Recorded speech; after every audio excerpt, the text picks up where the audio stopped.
May 26, 2025. 1:30 p.m. Sunset Meadows. Caller reporting that there was a group of individuals destroying her property. 2:15 p.m.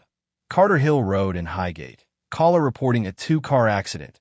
No injuries, but both cars are leaking fluids. 2:19 p.m. Bay Park. Caller reporting multiple shots heard from two males driving from the Bay Park towards the Bay store. They were seen shooting out of the windows at each other. One vehicle is a two-door gray Audi with a dual exhaust, and the other is an older model sedan. At 2:20 p.m., another caller reporting they saw the same thing, and that the people and kids at the Bay Park are inside waiting for police to arrive. At 2:34 p.m., they were last seen on Hathaway Point Road and Lake Road. At 2:43 p.m., one of the responding officers pulled over a gray Audi with a female driver, but it was not who they were looking for. At 3:30 p.m., the officers blocked off the roads near the bay and have a K-9 checking the area. 3:06 p.m., Route 105 past King Farm. Caller reporting an erratic operation of a maroon Honda Civic. At 3:14 p.m., another caller reporting the same vehicle just struck a guardrail and kept going. 3:13 p.m., Dollar General in Enosburg. Caller reporting there were two individuals nodding off in their black Subaru Legacy.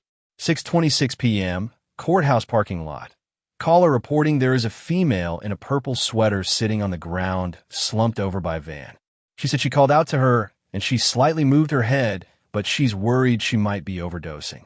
At 6:33 p.m., the responding officer added Allison Glidden to the case.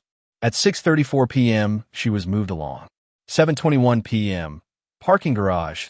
Someone is getting cited and trespassed for unlawful mischief. No name was given.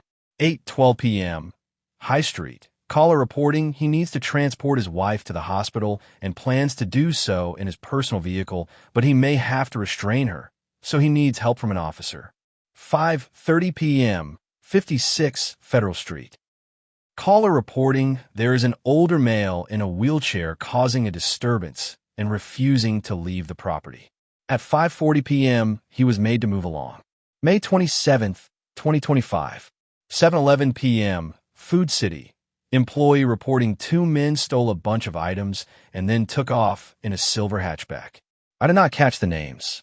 7:18 p.m., Congress Street. Caller reporting he just hit a pothole and it caused damage to his car. 7:40 p.m., Walmart. Caller reporting they watched an individual take a wristband and checked out with other items, but did not see the wristband. They did not take a receipt either. At 7:58 p.m., the responding officer made contact with Amber Raymond and confirmed she had the wristband in her bag. Dispatch reports she is known to be combative. At 8:02 p.m., she was cited, given a court date, and trespassed. 8:01 p.m., unknown location. An officer reporting to dispatch that a stolen lawnmower was just returned to the owner. 8:29 p.m., Jewel Street. Caller reporting there has been a black and a white vehicle that are parked there all the time that do not belong there. He stated he has called this in before. 9:04 p.m., Orchard Street. Caller reporting there is a male laying on the sidewalk and they would like a welfare check. 12:21 a.m., 11, Lake Street. Caller asking for a welfare check on a Sean. She hasn't seen him in a few days, and he has a lot of mental health issues. Dispatch reports there have been two other calls about him in the past few years for mental health issues. At 12:35 a.m., the responding officer said he was okay. 12:40 a.m., 24, Maple Street. Caller reporting that Amber Paquette has been sleeping by this residence. She is not currently trespassed.